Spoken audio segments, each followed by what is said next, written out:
Stellan Voss had chosen his bride at dawn and dismissed Rhea before the binding cup was even filled. She felt it in her sternum first, that particular collapse of certainty, the way a thing you had believed in for years simply ceased to hold weight. Her hands were still around the ceremonial chalice when the elder pulled it gently from her grip, and the carved silver was warm from her palms, and then it was gone, and she was standing in the great hall of Voss Keep, with 47 witnesses watching her understand what had just happened. The candles were lit. The wolfsbane garlands had been hung. Her hair had been braided by her younger sister Tilda before sunrise. 3 hours of careful work, tiny flowers pressed into the dark plaits at her temples, and none of it mattered now, because Stellan had turned from her and said the words to someone else. Maren Solvik. That was the name he had spoken. Maren Solvik, daughter of the Northern Territories, who had arrived 2 days ago with a convoy of horses and a smile that knew exactly what it was doing. Rhea did not cry. She was 28 years old, and she had grown up in a pack that valued composed grief, the kind that you carried inward and processed alone. So she pressed her back teeth together, and she breathed through her nose, and she looked at a point just above Stellan's left shoulder, because she could not look at his face.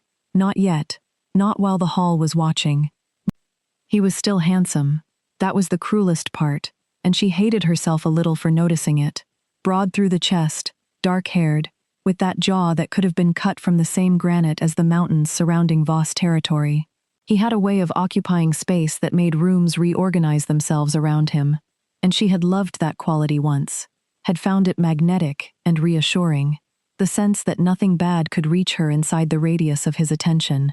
His attention was on Maren now. Maren, who was blonde and long-limbed, and from a family whose alliance would extend Voss territory by a third. Rhea set the chalice on the elder's tray with both hands, very carefully, and then she turned and walked out of the great hall. She heard the murmur begin behind her, the particular low rustle of 47 people deciding how to interpret what they'd just witnessed. She did not look back. She walked down the stone corridor that smelled of pine smoke and cold morning, pushed through the side door, and stepped into the courtyard, where the frost was still thick on the flagstones, and the sky was that pale gray-blue color that existed only in the hour before full daylight. She stood there for a moment breathing. Her exhales made small clouds. Somewhere beyond the wall, one of the pack's wolves moved through the tree line, a flash of dark gray between the bare birches, and she watched it go, without trying to follow its path, just let her eyes rest on the space where it had been. Disposable. That was the word Stellan had used, not to her directly, not in the hall, but she had heard it 3 weeks ago, when she was not meant to hear it. She had been coming down the back staircase, carrying a tray of elderflower tea for the evening council, moving quietly the way she always moved, and she had heard his voice, through the cracked door of his study, saying Maren brings something to the table that we cannot afford to ignore. Rhea has been loyal, yes, but loyalty without strategic value is, frankly, disposable. She had stood on the staircase with the tray in her hands and the steam from the tea rising around her face, and she had made herself hear the word fully before she moved. Disposable. It had a particular texture, that word, when applied to a person, when applied to yourself. She had delivered the tea. She had smiled at the council. She had gone to her room and sat on the edge of her bed in the dark, and put her hand flat against her sternum, and felt her own heartbeat, and said to herself, quietly, just once, you already knew this. You knew it when his eyes started sliding past you. You knew it when he stopped coming to find you in the evenings. You knew it, and you stayed anyway, because you believed in the bond. Well, the bond, apparently, was also disposable. She had stayed 3 more weeks, because she had not known what else to do, because the life she had built inside Voss Keep was the only life she could easily see. Her room, her work with the pack's healer, the small rhythms of daily existence. Her sister Tilda, who was 15 and had lived here for 4 of those years, and who braided flowers into Rhea's hair with the focused seriousness of someone practicing devotion. But she had known, privately, in the deep animal part of her that processed truth without sentiment, that she would have to leave. She had been preparing for it, quietly, in the way that careful people prepare for things they hope won't happen. She had put money aside. She had written 2 letters, one to a healer in the Eastern settlement named Osa, who had once told her she was welcome if she ever needed work, and one to her mother, who lived 3 days' travel south and had a small house with a spare room and a wood stove that burned through the night. The letter to her mother had been the harder one to write. Her mother would understand without being told, and that understanding would come with a particular kind of sorrow that Rhea did not feel ready to receive yet.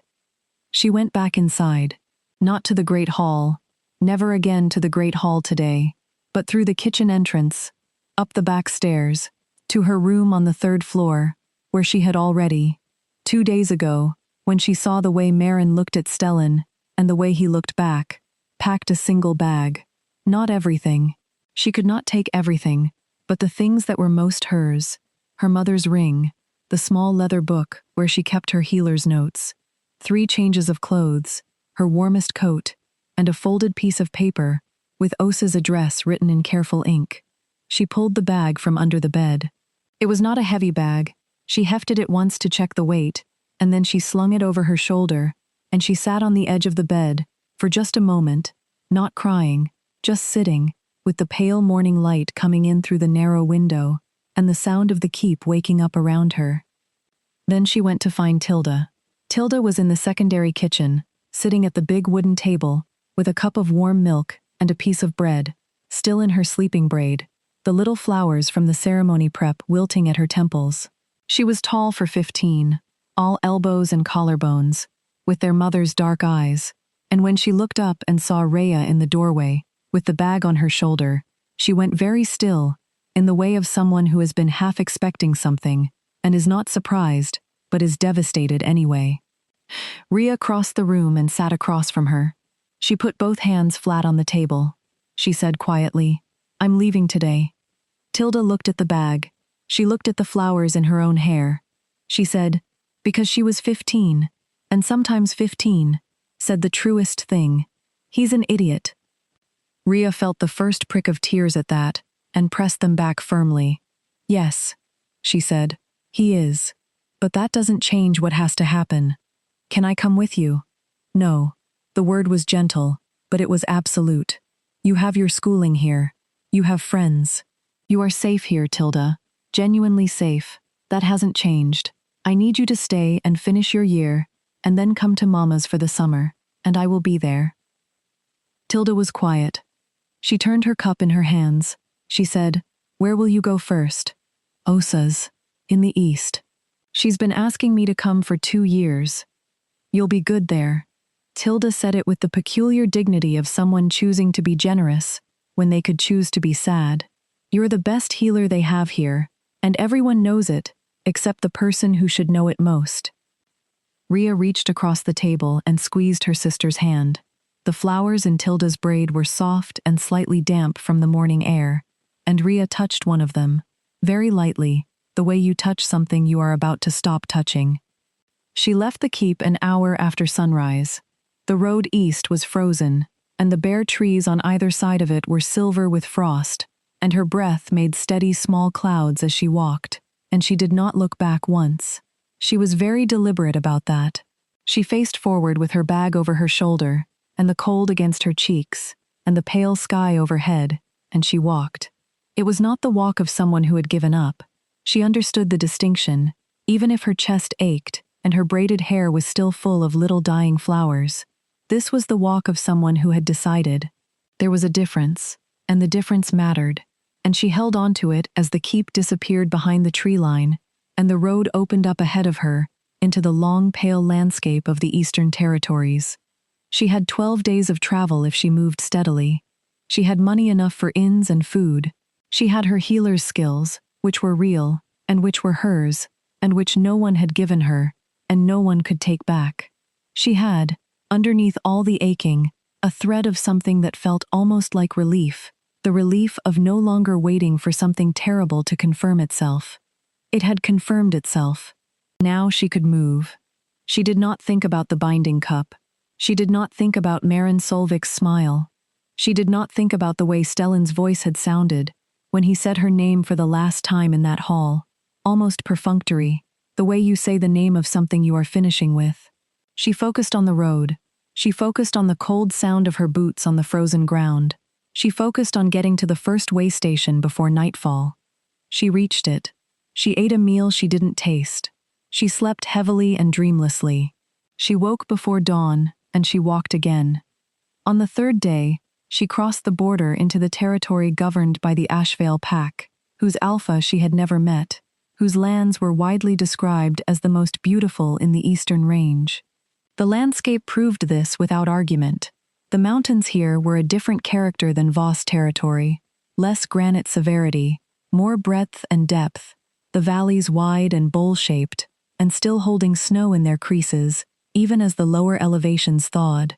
The birch forests had given way to stands of dark fir, and there were streams that cut through the frozen ground, in channels of startling clear water, and the light had a quality she couldn't quite name, something to do with the way the sky sat lower here, closer, and more present. She stopped at midday to rest her feet and eat the last of the bread she'd bought at the way station, and she sat on a fallen tree at the edge of the road, and looked at the mountains and breathed the air, and felt, for the first time in days, something other than numb forward motion. The air here smelled of cold pine and water, and something else, something mineral and clean, and she sat with it for a while. That was when she heard the child. Not crying, exactly. More a low repeated sound, rhythmic and exhausted, the sound of someone who has been crying for a long time and has moved past acute distress into something more like endurance. She stood up from the log and moved toward the sound, which came from the edge of the tree line, maybe 30 yards off the road. She found a boy sitting at the base of a large fir, his back against the bark, his knees drawn up to his chest. He was perhaps 7 years old, small and dark-haired, and pale with cold, wearing a coat that was good quality, but missing 2 buttons, his boots worn at the toes.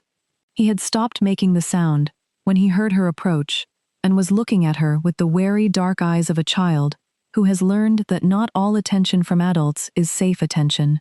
She crouched down, so she was at his level, at a distance, not crowding him. She said, in the easy, neutral tone she used, with very young or very frightened patience. My name is Ria. I'm a healer, and I'm traveling east. Are you lost? He considered this for a long moment. He said, My name is Fen. I'm not lost. I know exactly where I am. She almost smiled. Do you? Where are you?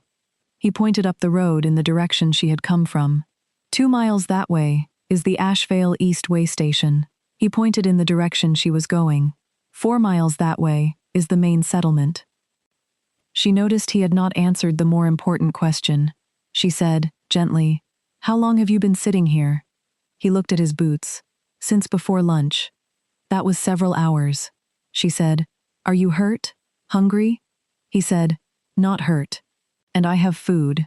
He produced, from his coat pocket, a slightly crushed piece of dried apple, with the dignity of someone proving a point. He stopped. I was waiting for someone. She waited. He said, My father was supposed to come back this way. He went up the North Ridge this morning, and he said he would be back before midday. He did not look at her. It's past midday. It is, she agreed. She kept her voice level. She did not rush to reassure him, because she didn't know what had happened, and she didn't believe in empty reassurance. She said, Would you be willing to walk with me toward the main settlement? You'd be warm and inside, and we could send someone to check the North Ridge. He thought about this with the careful seriousness of a child who takes decisions seriously. He looked at her bag, then at her face. Are you really a healer? I am. She opened the bag and showed him the leather case of supplies, the small jars of dried herbs, the bandaging, the tools. He looked at all of it. He said, Okay, we can walk. He was quiet for the first half-mile, matching her pace with the determined stride of a child who has been told to keep up and takes that instruction personally. Then he said, You came from the West Road. I did. The Voss territory is west. It is. He said, after a pause. You have flowers in your hair. Dead ones now. Yes. She felt the observation like a small, gentle blade. I know. He did not ask about them, which was either wisdom or tact for a 7-year-old, and she found herself grateful for it. They walked. The trees thinned and the road widened, and the first buildings of the Ashvale settlement appeared at the next bend, stone-built and substantial, smoke rising from multiple chimneys, the warm amber light of late afternoon in the windows. At the gate, there was a guard who recognized the boy immediately. Fen. His relief was immediate and visible. Where have you been? Your father, Fen said. Where is he? He's here. He got back an hour ago, came in from the south side. He's been looking for you. Fen's face did something complicated, relief and indignation in equal measure, the particular mixture of a child who has been frightened and is now trying to decide whether to be angry. He walked faster. Rhea followed more slowly, suddenly feeling the weight of 3 days' travel and the unfamiliarity of this place. The guard looked at her. He said, You're a traveler? Passing through, she said, heading east to Osa's settlement. He nodded. Come inside. There's hot food, and the inn has rooms. He paused. You brought the Ashvale Alpha's son back from the road. She looked at the direction Fen had gone. He said the North Ridge. I wasn't sure. He said you're a healer. She hadn't realized the boy had told him. Yes. The guard's expression shifted into something more considering. You should speak to the Alpha. He paused again, seeming to weigh something. He's been looking for a resident healer for 8 months. She thought of the letter in her bag, with Osa's address on it.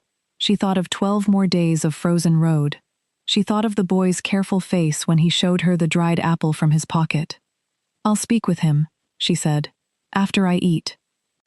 The inn was warm and smelled of wood smoke and something savory, and she ate alone at a table near the fire and let the warmth work its way back into her bones, and she thought about contingency and redirection and the specific kind of fate that did not announce itself but simply appeared in front of you as a fallen tree on the edge of a road. She was still thinking about it when the door opened. She felt him before she saw him. That was not a mystical thing. Not precisely. It was more that the air in the room changed quality, a shift in the pressure of collective attention, the way a room responds to the arrival of someone accustomed to being regarded. She looked up from her bowl. He was not Stellan Voss. She registered this clearly, and with something like gratitude. He was different in almost every physical particular, lighter-eyed, taller and leaner, moving with less aggressive certainty, and more of a kind of focused calm, the way water in a deep channel moves with quiet authority, rather than turbulence.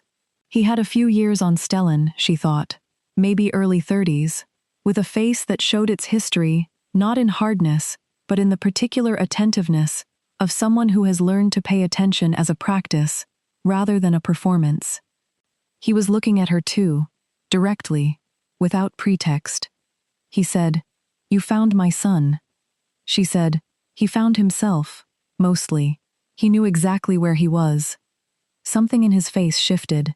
He sat down across from her, not asking, which she might have resented from someone else, but the way he did it seemed like an assumption of mutual practicality, rather than presumption. He said, He told me you were a healer, that you showed him your supplies. Yes, he said, My name is Calder Ashvale. She said, Rhea. He waited. She did not add a family name or a territory affiliation, and he did not press for one, which she noted. He said, You're traveling east. I was. The was landed in the silence between them. He looked at her for a moment. He said, I've been told you might be willing to speak about a position. She looked at this man, who was an alpha, but who had sat down across from her, like a person who wanted to have a conversation, rather than conduct an interview. She looked at the fire. She thought about the dried flowers in her hair, which she had not yet taken out, which she was wearing, she realized, like something she needed to finish being done with before she put it down. She said, I need to hear the terms. He laid them out plainly. Housing, a salary she found more than fair, a working space with proper equipment and supplies, and a genuine need. The settlement had been without a skilled healer since the previous one had retired south 8 months ago. His tone was direct and without performance. No flattery, no inflating of the position.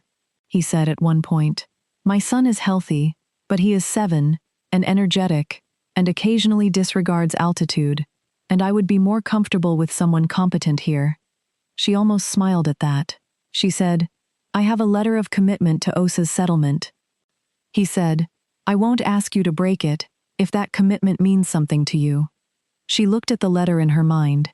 It had been a door she'd held open for herself, a kindness from a colleague who'd offered work to someone who might someday need it.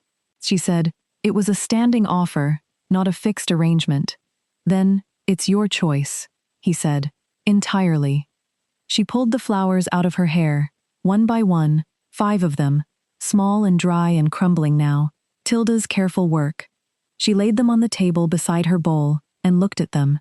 They had been meant for a ceremony. They were the wrong ceremony now, but they were still the work of her sister's hands, and she would keep that part. She said, "I'll stay through the season. After that, we discuss whether it becomes permanent." He said, "That's fair." He stood. He did not offer his hand, which she noticed, an unusual restraint for an alpha establishing terms, and she interpreted it as consideration rather than coldness. He said, "We'll set up your space tomorrow. Tonight, rest." He left. She sat by the fire for another hour. That night, she slept in a room with a window that faced east, and the mountains were visible in the moonlight, pale and immense, and entirely indifferent to her history, and she lay in the dark and let herself feel it, all of it, the day and the week and the 3 years before the week, the accumulation of small moments when she had chosen to stay because she believed in what she was building. She let herself feel the loss of that belief, which was real and which hurt in a specific way that had nothing to do with Stellenbosch personally, and everything to do with the version of herself that had been so certain. She cried, finally, alone in the room, quietly, the way she'd been raised to grieve, but fully, letting it have the space it needed. 15 minutes, maybe 20. Then she stopped. She washed her face in the cold basin water. She braided her own hair, plain and simple, no flowers. She went back to bed and slept. The working space they set her up in the following morning was better than she'd had at Voss Keep. Larger windows, more natural light, shelving that actually accommodated a proper herb library. There was a woman named Petra, who had been functioning as the settlement's general caretaker, and who showed Ria around with the exhausted relief of someone handing off a responsibility they've carried too long and with too little expertise. Petra was somewhere in her 50s, with capable hands and a direct manner, and she said within the first 10 minutes, "There's a child on the north side with a persistent cough that I've been managing, but I think she needs a proper evaluation, and there's an older man named Gregor with joint pain he describes as very bad in the mornings, and there are several others who have been waiting." Ria said, "Show me the child first." She spent the entire first day with patients. The child with the cough needed a different herb preparation, something for damp cold in the chest, not what Petra had been giving her, which was appropriate for dry heat.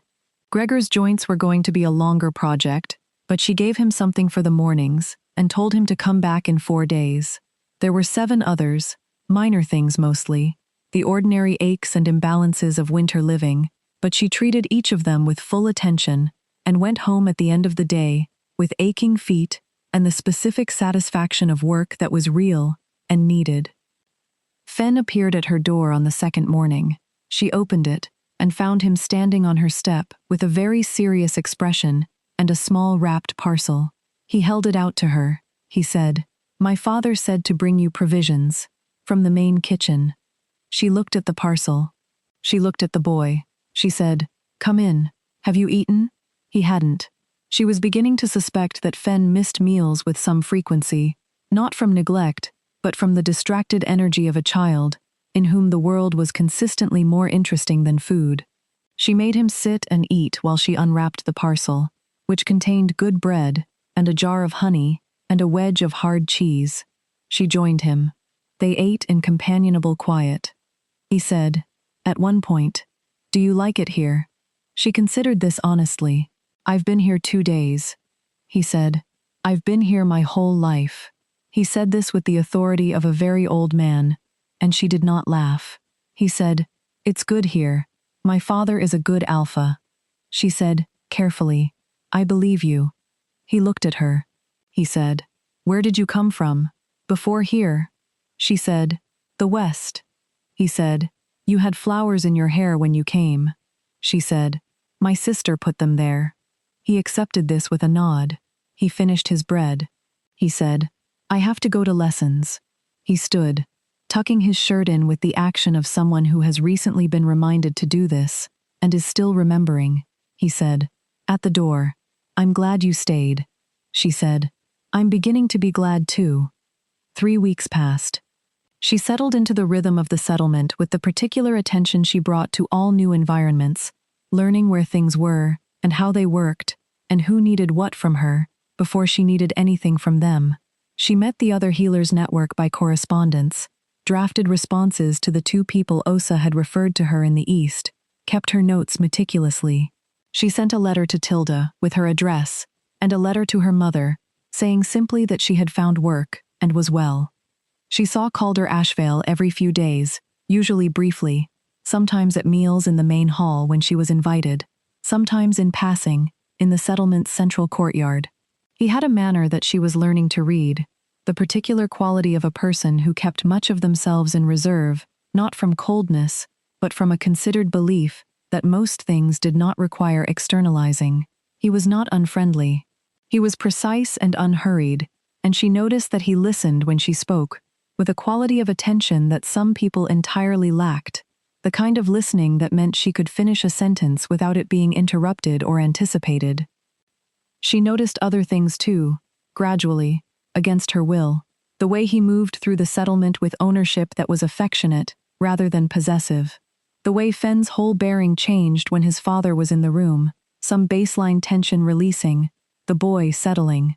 The way Calder's face was capable of warmth, she saw it with Fenn most clearly, a kind of unguarded ease that only appeared in certain moments, and the fact that it was unguarded made it more interesting to her than if he had simply been an open, demonstrative person. She shut these observations down as they arose. Mostly, she had been inside a keep for 3 years, believing in something that turned out to be strategically disposable, and she was not going to start building on uncertain ground again so quickly. She turned her attention back to her work, which was real and which needed her, and she let the weeks accumulate into something that started to feel, tentatively, and with the reservation of someone who has learned to reserve, like home. And then, 5 weeks after her arrival, the messenger came from Voss territory. She was in her working space when Petra knocked, which was unusual for Petra, who had taken to simply announcing herself. The knock meant something formal. Rhea looked up from the preparation she was making and said, "Come in." Petra's face was carefully neutral in the way of someone delivering something and being very deliberate about not editorializing. She said, "There's a messenger from the Voss territory. For you specifically." Rhea set down the mortar. She wiped her hands on her cloth. She said, "I'll come." The messenger was a young man she didn't recognize, which meant he was post-Rhea, hired after her departure. He handed her a sealed letter with the Voss mark, and then stepped back, with the deliberate distance of someone who has been told to deliver and not linger. She opened it outside, in the courtyard, in the cold morning air. It was from Stellan. She recognized his handwriting, had spent years reading notes and requests in that handwriting, and something in her body registered the familiar shapes of his letters before her mind fully processed the content. She made herself read slowly. He wrote that the binding with Maren Solvik had not proceeded. He wrote this without explanation, as though the dissolution of a marriage contract were a minor administrative event. He wrote that he had been thinking carefully since her departure, that her absence had made certain things clear to him, that he believed he had made a significant error, that he hoped she was well, that he would like very much to speak with her. He wrote near the end, "I know now that what I said was wrong. You have never been disposable to me, Rhea. Not truly." She read it twice. The second time she read it looking for the specific gravity of genuine contrition, the weight that would tell her the words had come from some reckoning, rather than simply from absence. She read it carefully. She had been good at reading Stellan once. She had thought she was good at it. She had apparently not been good enough. She folded the letter. She put it in her coat pocket. She stood in the courtyard for a long moment, with her hands in her pockets, and the cold against her face, and the weight of the folded paper against her hip. That evening Calder found her, not sought her out, precisely, but they arrived at the same small kitchen alcove off the main hall, at the same time, both reaching for the same kettle, and there was a half-second of ordinary comic near collision, before she stepped back, and he lifted the kettle and poured her cup first. She was not sure how much showed on her face. She thought she was fairly good at keeping her face, but he looked at her, and there was something in the way his attention settled, that particular quality of listening, even before she'd spoken, and he said, simply, "Are you all right?" She said, "I had a letter today." He said, "From the West?" She looked at him. He knew she'd come from Voss territory. She hadn't discussed the particulars, but a man in his position would know the general outline, the woman from Voss territory, who arrived on foot with a bag and dead flowers in her hair. She said, "Yes." He poured his own cup and sat down at the table there, and did not ask anything further, just left the space open. She said, "He wants me to come back, or wants to talk." The letter wasn't entirely clear on which. Calder said, "What do you want?" She looked at the steam from her cup. She said, "I don't know yet. That's the honest answer. He hurt me in a specific way that I've been processing, and the letter doesn't contain what would need to be in it for me to believe the processing has to start over, but I don't know yet." He said, "That's a considered response." She said, "Is it?" He said, "Most people in your position would have a faster reaction, either toward him or against him." She looked up at him. She said, "You're telling me you've been in a similar position?" He was quiet for a moment. His hands were around his cup, and he was looking at the table with the expression of someone deciding something. He said, "My mate left. 3 years before Fen was born. She was gone. It wasn't an abandonment. She was ill. She died young. And that's a different thing than what you're describing. But the question of who you are after someone fundamental has changed shape in your life. That question I know." She said, "I'm sorry." He said, "It was a long time ago." He looked up. "I'm saying I understand the absence of a fast reaction. Fast reactions in grief are usually just old patterns, not actual knowing." She thought about that. She said, "He called me disposable. Not to me directly, but he said it, and I heard it." Calder's face did something controlled, a tightening around the jaw. He said, and the word was quiet, but precise, "That's a terrible thing to say about any person." She said, "Yes." She wrapped her hands around the warm cup. "I know that. I've known it. The question is whether it reveals who he is, or who he was, in a specific moment of bad judgment." Calder said, "That's a question only you can answer." She said, "That's not particularly helpful." He almost smiled. "I know. I'm not trying to be helpful. Precisely. I'm trying not to tell you what to do with your own life." She looked at him. There was something in the way he said it, the specific discipline of a person who had strong feelings and was choosing not to impose them, and she found it more affecting than if he had simply told her what to think. She said, "What would you do, if it were you?" He said, "I wouldn't go back to someone who considered me an asset to be evaluated, rather than a person to be known." He said it simply, without heat, "But I'm not you, and what I know of you after 5 weeks is that you are careful, and you have good judgment, and you'll know when you have enough information to decide." She said, "What do you know of me after 5 weeks?" He said, "That you are extremely competent at your work, that you learn a place by attending to it, not by trying to master it, that you were kind to my son before you knew who his father was, and that you didn't use it afterward." He looked at her steadily. "That you grieved something real when you arrived here, and you didn't let it make you careless." The kitchen was warm and quiet. Outside the window, the mountains were dark against the darker sky, and the settlement was settling into evening, banked fires and low voices. She became aware that the space between them had changed quality, had become more charged without either of them doing anything particular to make it so. Just the steady accumulation of words and honesty, and the particular warmth of being known, even partially, even newly. She said, "I'm not ready for anything."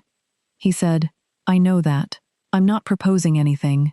She said, "But," he said, "but I would be dishonest if I said I found you merely a useful addition to the settlement, and I think you know that.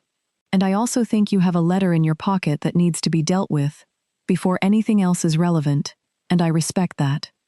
She looked at the table. She said, "You notice the letter in my pocket." He said, "You keep touching it." She hadn't realized she was doing that. She took her hand away from her coat. She said, "Good night, Calder." He said, "Good night, Rhea." She wrote back to Stellan. It took her 3 drafts and 2 days, and she said what she needed to say with care, not cruelty, not the scorched earth heat of immediate injury, but the measured truth of someone who has had enough distance to see clearly. She said that she had heard the word he used. She said that the moment of the binding cup, his turning away with the chalice unfilled, and the hall watching, had been a particular kind of public diminishment that she had not deserved. She said that she did not believe he was entirely without feeling for her, but that feeling and respect were not the same thing, and she had needed both, and had only sometimes had one. She said that she was well. She said she had found good work in a good place. She said that if he wanted to understand what had gone wrong, he needed to be honest with himself about the pattern, not just the single moment of the ceremony, but the 3 years of occasions when strategic value had been the metric, and she had not always measured up. She said she wished him well, and meant it, and she said she would not be returning to Voss territory. She sealed it herself, and handed it to the settlement's courier, and watched him ride out through the eastern gate, and she stood there for a moment, feeling the lightness of a decision that has been fully made. She turned around, and Calder was behind her. Not watching her, he had been talking to one of the settlement's council members, a conversation that was clearly wrapping up, and when the council member left, he looked over and saw her standing there, and the simple recognition of his face, when it found hers, was not a performed thing. It was just the face of someone glad to see the person they were looking at. She walked across the courtyard toward him. She said, "I sent the letter." He said, "How do you feel?" She considered the question genuinely. "Clear," she said. "I feel clear." He said, "Good." She said, "Not ready for anything, still." He said, "I know." "But," she said. He waited. She said, "I think you should know that I'm aware, that there is something here that isn't just work. I'm aware of it. I'm not running from it. I just need time to be a full person again, before I can offer another person anything worth having." He said, "That's exactly the right condition." She said, "You're not going to argue for faster?" He said, "I've been alone for 3 years, waiting for my son to need a healer. I can wait a while longer for something worth having." It came back. Stellan's letter arrived, a second one, 3 weeks after she'd sent her reply, and it was different in character from the first. The first had been the letter of a man who had lost something and wanted it returned. This one was the letter of a man who had read her words several times and had begun, possibly for the first time, to actually hear them. He wrote that the Marin-Solvik arrangement had dissolved because Marin herself had departed for a different alliance, a fact he relayed without self-pity and with what she recognized as the beginnings of self-awareness. He wrote that he had sat with the word disposable for 3 weeks and that it had been uncomfortable sitting. He wrote that he understood now that there was a difference between value and regard, and that he had known her value without fully giving her regard, and that these were not the same. He wrote that he was not asking her to return. He wrote that he wanted her to know the recognition, simply, because she deserved to have it acknowledged. She read this letter in her room, with the winter sun coming through the east-facing window, and she felt it land differently than the first one, more gently, with less of the destabilizing weight of someone trying to undo a thing that was done. This letter was not trying to undo anything. It was just telling the truth about what had happened, and she appreciated the truth, and she let herself feel, for a moment, the specific, complex texture of forgiving someone not for their sake, but for your own, releasing the story of what they did from the place in your body where you have been holding it Because the holding costs more than the releasing. She thought, briefly, about writing back. She drafted a few sentences in her head. She decided to let it be enough as it was. She put the letter in the drawer with the first one, and she went to work. Spring came to the Ashvale settlement, with a suddenness that felt almost personal. One morning the snow was there, and the air had its winter character, and the next morning, something had shifted, some degree tipped, and the world was thawing. The streams ran loud and cold and clear. The fir trees dripped. The mountains showed their lower slopes again, in broad brown and pale green patches. Fen began spending most of his available hours outside, with the ferocity of a creature released from containment. Her work expanded with the season. The particular surge of spring health needs, frostbite healing, the respiratory issues that lingered from winter, the new injuries of people resuming more active lives. She trained Petra in 3 additional preparations. She began a correspondence with the regional healer network that became genuinely collaborative. She sent for more supplies from the eastern trade route and spent 2 mornings reorganizing her herb library with the satisfaction of having enough space at last. And she and Calder talked. Not about feelings, mostly. About the settlement, about Fen, about the eastern trade route, and whether its current path was optimal, about the history of the Ashvale territory and the particular character of its governance, which he explained with a precision and care that told her it was not merely duty, but genuine love for the place. She told him about her work, about difficult cases, about the challenge of practicing without a formal mentor structure. She told him about her mother, who had written back with her particular brand of practical warmth, who had said only that she was glad Ria was well, and that she had always thought Ria was better than Voss. She told him about Tilda, who wrote weekly, and whose letters were full of the specific teenage drama of her last months at Voss Keep before summer. She noticed, with the gradual inevitability of water finding its course, that the time she spent with him was the part of her days she looked forward to. Not dramatically, not with the complicated electric anxiety of the early Stellan years, when she had wanted so badly for him to see her, that his attention, when it came, felt like relief from some chronic pain. This was different. This was the quality of genuine company, of being with someone whose presence added something, without costing you anything, of conversations that left her feeling more herself, rather than the complicated anxious version of herself that had existed in the orbit of someone who evaluated her. She thought about this one evening in May, sitting on the low stone wall of the courtyard, with the mountains in the last light, and Fen, somewhere behind her in the hall, eating his supper after an extremely muddy afternoon. She thought about the specific difference. In Voss Keep she had worked to be seen. Here she was seen, quietly, without effort, and the being seen was not contingent on anything. She thought about the word Calder had used in the kitchen that night in winter, to be known. She had been known here, gradually, in increments, and the knowing had not required her to perform or compete or calibrate. It had required only that she show up and be the person she was. She heard his step behind her. She knew his step now, had learned it without trying, the particular rhythm and weight of it. He came and leaned against the wall beside her, not sitting, just standing with his arms loosely folded and the last of the daylight on his face, looking at the same mountains. She said, "My sister is coming in 3 weeks. For the summer." He said, "I know. Fen told me. He's already decided they'll be friends." She almost laughed. "He's decided?" He said she braids flowers into her hair. He confirmed this from your description, and he has approved. Now she did laugh, quietly, looking at the mountains. She said, "Tilda will love him. She likes serious people." He looked at her then. The light was doing something complicated to the planes of his face, and she let herself look back without deflection. He said, "Are you staying?" Not past the season was what she had committed to. They both knew that the season was ending in a few months, and the question was genuine. She said, "Yes." He said, "For another season? Or permanently?" She said, "Permanently, if the terms are right." He said, "What terms?" She turned so she was facing him more fully. She said, "That I am a resident of this settlement in my own right, not an extension of any position, that I have the same standing to speak on matters of community health as any other council voice, that I am known as a person and not evaluated as an asset. He held her gaze. He said, "Those terms are not only acceptable, they are already true." She said, "I know that. I'm saying them out loud, so that we both know I know that."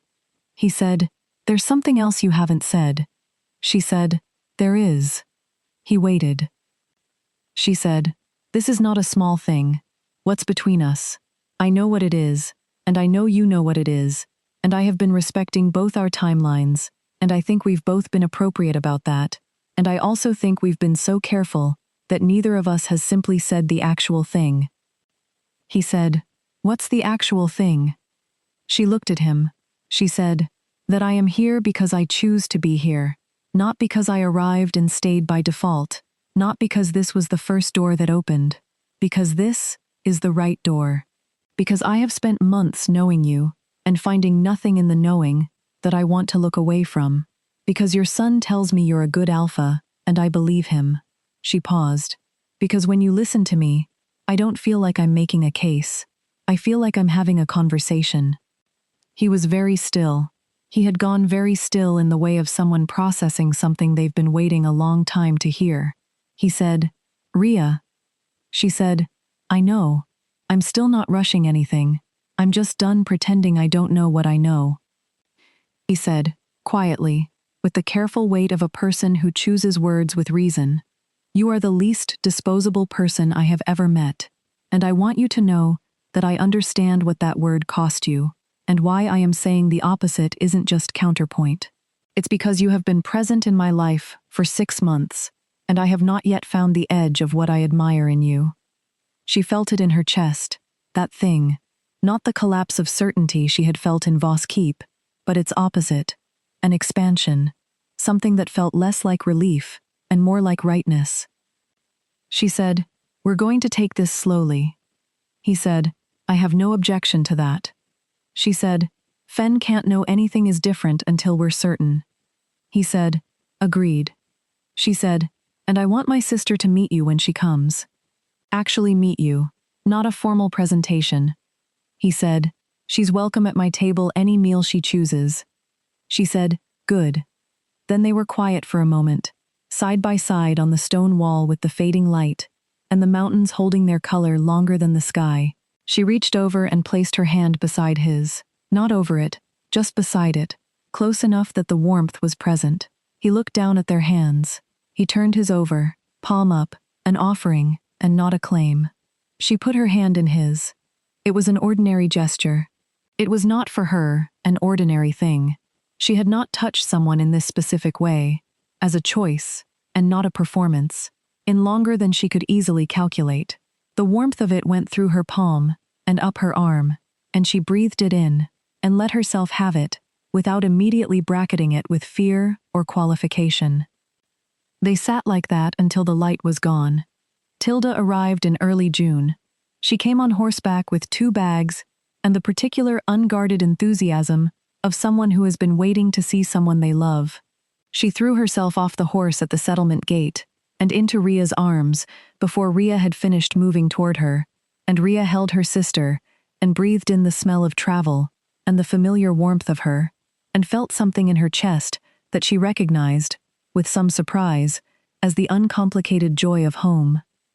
Tilda pulled back and held her at arm's length and looked at her face with the examining seriousness of the very young. She said, "You look different."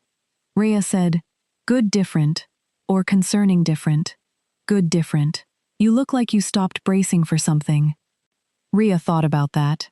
She said, "I did." Tilda's gaze moved to the person standing 2 steps behind Rhea, and her expression shifted into the particular calculating alertness of a 15-year-old who has been given information by letter and is now filing it against physical reality.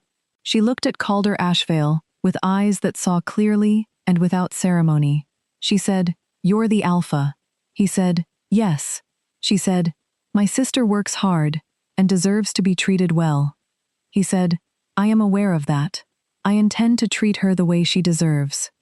Tilda looked at him for another moment, measuring, Then she said, "Where is Fen?" She asked him about Fen from the letters. Calder almost smiled. Fen appeared from around the corner as if summoned, muddy as usual, with the expression of a child who has been told to make a good impression and is working hard at it. He said, with dignity, "I'm Fen." Tilda said, "I know. I've heard about you. You were sitting under a tree with dried apple in your pocket when my sister found you." Fen appeared to evaluate whether this was embarrassing or impressive, decided impressive, and said, "Do you want to see the East Meadow? There are frogs there now, the spring ones." Tilda looked at Rhea. Rhea nodded. Tilda said, "Yes," and they were gone. Calder and Rhea stood in the gate together, watching them disappear around the building. He said, "She's direct." Rhea said, "She's 15. She hasn't learned to be strategic yet." He said, "I hope she doesn't learn." She looked at him. She said, "Me too."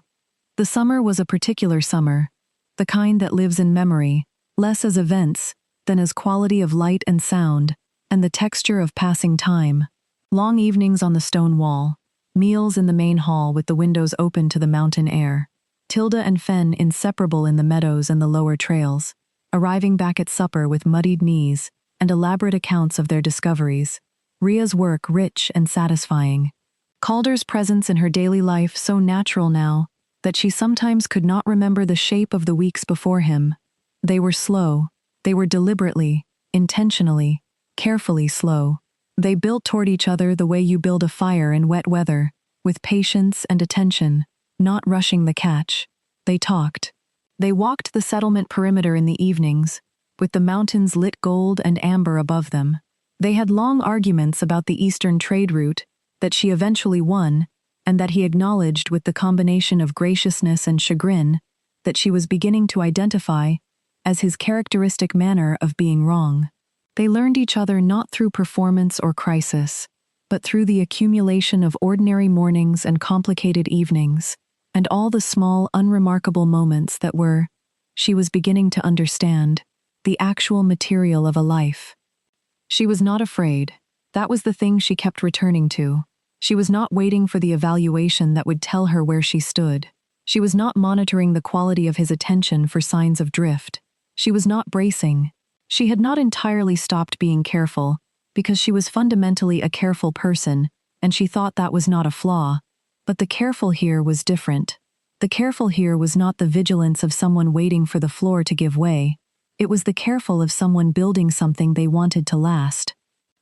On a night in late July, when the summer was at its longest, and the light stayed past 9 o'clock, and the mountains were still visible against a sky the color of deep water, they stood in the courtyard, and he held her face in his hands, and she let him, and he said her name once. Just Rhea, with the specific weight of a person, saying the thing they most mean, and she put her hand over his, and held it against her cheek and said, "I know." He kissed her. It was not a dramatic thing. It was a choosing thing, deliberate and warm, the kind of kiss that comes from knowledge rather than impulse, and she felt it in all the ways she had not felt anything like it in a very long time, without performance, without calculation, without the background noise of wondering what it signified. She simply felt it. She was present in it. She was herself in it.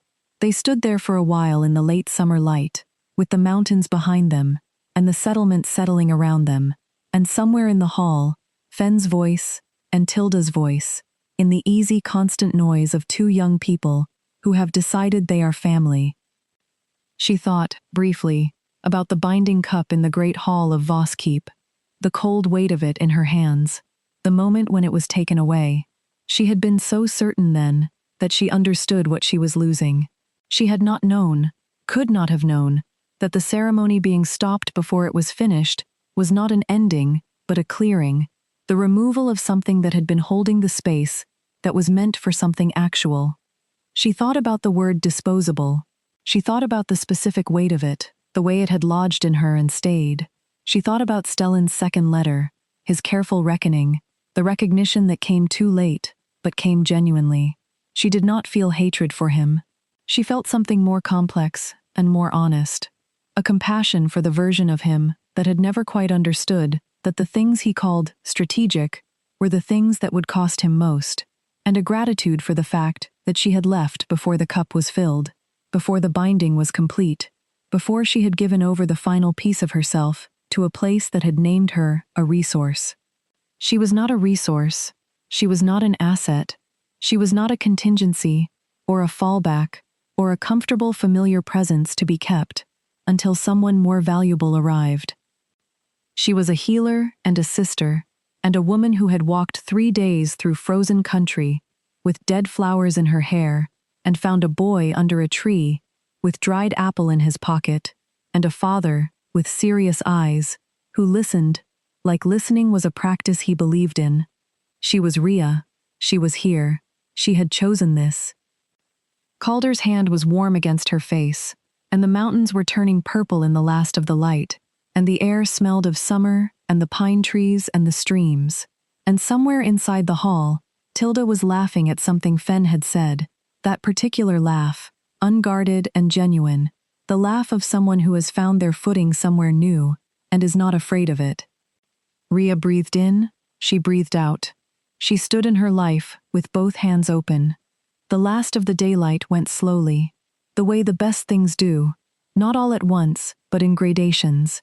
The sky moving through copper and mauve and deep blue, and the mountains holding their last color, long after the valley was dark, and the stars coming in, one by one, until the sky was full of them. She stood in it for a long time. She did not rush the end of the evening. She had learned, in these months, the practice of not rushing things, of letting things arrive at their own pace, and receiving them fully when they came. And this evening, this specific summer evening, with its specific quality of warmth and completeness, was a thing she wanted to receive fully. There would be more, she thought. There would be winter again, and difficult cases, and the ongoing argument about the trade route that would have sequels, and Tilda would leave for their mothers at summer's end, and Rhea would miss her, with the particular ache of missing people you know you will see again. There would be the work, and the settlement, and the long project of 2 people building a life alongside each other, with honesty and patience. There would be ordinary days, and some harder ones, and some that would be extraordinary, in small, unmarked ways. She thought, I will be here for all of it. She thought, that is not a small thing. She thought, I want it. Calder said, quietly, we should go in. The moths are out. She looked at him. The last light was on his face, and his eyes were on hers, with that quality she'd been learning all these months, the particular attention of someone who sees you, actually sees you, without agenda or calculation, or the filter of what you might be worth. She said, 1 more minute. He said, of course. She looked back at the mountains. 1 more minute of the warm, dark courtyard, and the stars, and the smell of the pine trees, and the sound of her sister's voice from inside. 1 more minute of standing in a life she had not planned, but had chosen, fully and with open eyes. The kind of choosing that doesn't require ceremony, or witnessed cups, or the approval of any hall. She had walked away from the binding that wasn't hers. She had walked 3 days through cold, and arrived somewhere she was known. She had worked, and grieved, and healed, and been careful, and been honest, and, eventually, been brave enough to say the actual thing. This was the actual thing. She turned from the mountains and she walked inside, and Calder walked beside her, and behind them, the stars kept accumulating overhead, in the patient, extravagant way of things that do not require you to witness them to be magnificent, but that are, nonetheless, more beautiful when you do. Inside, the hall had that particular end-of-evening quality, the candles burning lower, the fire in the main hearth reduced to deep orange coals, the supper dishes cleared to the kitchen, and the long wooden table scattered with the evidence of a good night, a few remaining cups, Tilda's scarf draped over the back of a chair, one of Fenn's books left open and face down, the way that made his father quietly close it each time without comment. Fenn was asleep on the bench by the fire, not in his room, not where he was supposed to be, but curled on the bench with his knees drawn up and his cheek on his folded hands, in the specific boneless way of children who fall asleep without permission, and without apology. Tilda was sitting cross-legged on the floor near him, with her back against the bench, reading something from a small book she'd produced from her bag, and she looked up when they came in, with an expression of elaborate innocence that fooled neither of them. Rhea said, quietly, "He's supposed to be in his room." Tilda said, equally quietly, "He fell asleep mid-sentence, telling me about the time he found a snakeskin in the South Meadow. I didn't want to wake him." Calder looked at his son on the bench. His face did the thing it did with Fen, the unguarded ease, the warmth that didn't need to announce itself. He said, "He does that, falls asleep telling stories." He started to move toward the boy, and then stopped, and looked back at Rhea. She nodded. She understood without the question being asked. Or perhaps the question was in the looking, which was a form of consideration she had come to recognize. This habit of his, checking, including her in the small decisions of an evening, in a way that felt neither performative nor obligatory, but simply natural. The behavior of a man who has decided that the people in his life are present and not peripheral. He lifted Fen carefully from the bench. The boy stirred once, made a small sound, and then resettled with his cheek against his father's shoulder and went fully back to sleep, with the ease of someone who has never had reason to doubt the arms holding him. Calder carried him out of the hall and down the corridor toward the sleeping quarters, and Rhea watched them go, the large, careful man and the small, entirely trusting boy, and the warmth that moved through her was not a complicated thing. It was the simplest thing she had felt in years. Tilda said, from the floor, "He's a good father." Rhea looked at her sister. She said, "Yes." Tilda closed her book. She said, and her voice was the voice of 15, understanding something large, but not yet having the vocabulary for it. "Is this what you were looking for when you left Voss?" Rhea thought about the question honestly, the way she tried to approach all honest questions, without deflection or comfortable shorthand. She said, "I wasn't looking for anything specific. I was looking for somewhere I was allowed to be the full size of myself." Tilda was quiet, absorbing this. She said, "You're bigger here. You take up more room, in a good way." Rhea sat down on the floor beside her sister. The fire was warm and low, and the hall was quiet around them, and outside the windows, the summer night was full of stars and the faint sound of the streams. She said, "I didn't know that's what I needed until I had it." Tilda leaned her head against Rhea's shoulder. She said, "I told Mama, in my last letter, that you seemed happy." Rhea said, "What did she say?" She said finally. Tilda's voice was dry and affectionate, and entirely their mother's cadence for a moment. She said she always knew Voss wasn't right, that you were too good at making yourself smaller there, and she'd watched you do it for 3 years, and she'd prayed you would find the door before you forgot you were doing it. Rhea felt the specific sharp sting of a truth, arriving from someone who loves you, the kind that doesn't wound but opens. She had not known her mother had seen it so clearly.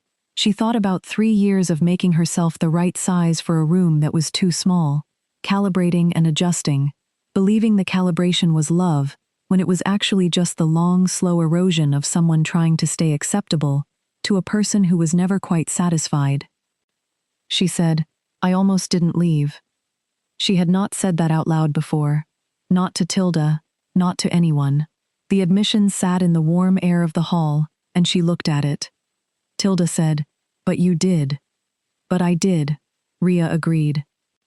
"Because you're braver than you think you are." Rhea put her arm around her sister's shoulders. She said, "You're going to be insufferable when you're grown." Tilda said, "I'm already insufferable. I'm very wise." Rhea laughed then, genuinely, the same unguarded sound she had heard from Tilda earlier in the evening, and the laugh felt like its own small permission, like something releasing that had been held carefully for a very long time and was now allowed to simply be a sound in a warm room. Calder came back quietly a few minutes later, found them sitting together on the floor by the dying fire, and did not comment on this, which she appreciated. He poured himself a cup of water from the jug on the table and leaned against the wall near the hearth, in the manner of someone who has no agenda for the remainder of the evening and is content in that. Tilda looked at him. She said, "My mother wants to know what your intentions are." Ria said. Tilda. Tilda said. I'm paraphrasing. She said, when you're ready, I'd like to know more about the man my daughter is staying for. Calder looked at Tilda with an expression that might, on another face, have been alarm, but on his, was something closer to respect. He said, tell her my intentions are to know her daughter, as well as she deserves to be known, for as long as she allows it. Tilda looked at Ria. Ria looked at the fire. She was aware that her face was doing things she was not entirely controlling, warmth moving through her in a way that had nothing to hide behind, and she found, somewhat to her own surprise, that she did not particularly want to hide behind anything. She said, you can tell Mama that I'm well, genuinely well, and that I will bring him south to meet her in the autumn, if he's willing. She looked at Calder when she said it. He said, I'm willing. Tilda looked between them, with the satisfied expression of someone who has successfully completed a mission. She said, I'm going to bed. She stood, gathered her book and her scarf with the efficiency of someone who has said everything they came to say, kissed Ria on the top of the head as she passed, said goodnight to Calder with the specific appraising gravity of a 15-year-old granting provisional approval, and disappeared down the corridor. The hall was quiet. The fire settled lower. Ria remained on the floor for a moment, looking at the coals, and then Calder came and sat beside her, not on the floor exactly, on the low hearthstone, close enough that the warmth of him was present, alongside the warmth of the fire. He said, Autumn. She said, is that too soon? He said, no. He was quiet for a moment. He said, I have not introduced anyone to anything outside this settlement in a long time. She said, I know. She looked at him. She said, my mother will ask you directly how you feel about me. She doesn't believe in implication. He said, that's a quality I can work with. She said, she'll ask Fen questions too, separately. She'll make him feel like it's a game, so he doesn't notice it's an assessment. He said, Fen will tell her I'm the best alpha in the Eastern Range, and also that I make him eat vegetables he finds unnecessary. She laughed. She said, both will count in your favor. He said, I hope so. He looked at the fire. He said, I want to meet her. I want to meet the woman who raised you and saw you clearly enough to recognize when you were making yourself smaller. That's a particular kind of love, that seeing. I'd like to know where it comes from. She looked at him. This was, she thought, the thing she had not been able to articulate even to herself until this moment.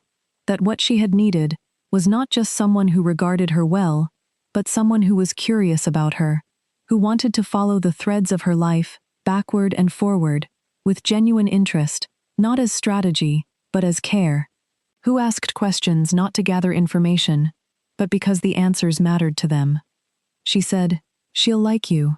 She said it with the certainty of someone who has done the calculation and trusts the result. He said, and you? He let the question rest simply, not needily, just honestly. She said, I'm more than like you. I think you know that. He said, I do know that. I wanted to hear it. She said, you're going to have to get used to that, the hearing it. I've been quiet about things for a long time, and I think I'm done with that particular habit. He said, good. He reached over and took her hand, not as the offering he had made on the stone wall, not as a tentative thing, but with the quiet ease of someone reaching for what is theirs to reach for. She felt the difference. She let her fingers close around his. Outside, the mountains stood in the dark. The stars moved their ancient gradual arc. The streams ran on in the channels they had cut over centuries, unhurried, certain of their direction. Inside the hall, the last of the fire went to coals and then to embers, and the light turned amber and soft, and two people sat in it with their hands together in the warm dark, not speaking, not needing to speak, present in the specific, complete way of people who have stopped waiting for something and arrived instead at something, arrived without ceremony or chalice or witnesses, arrived simply by moving toward each other honestly across the distance that had needed to be crossed. This was the binding, Ria thought, not the cup and the candles, not the hall full of watching people, not the ritual constructed to formalize what was being offered and received. It was this, the willingness to be known, the willingness to remain, The choice made quietly, in a warm room, after grief and distance and the long, careful work of becoming again who you actually were. She was that person. She was here. She was no longer bracing. She looked at the last of the embers, and she felt the full, settled weight of a life she had chosen, not from desperation or default, but from clear eyes and an open hand, and she held it the way you hold something real, without gripping, without fear of losing it, simply letting it rest in your palms and knowing, at last, with the deepest certainty she had ever felt about anything, that it would hold.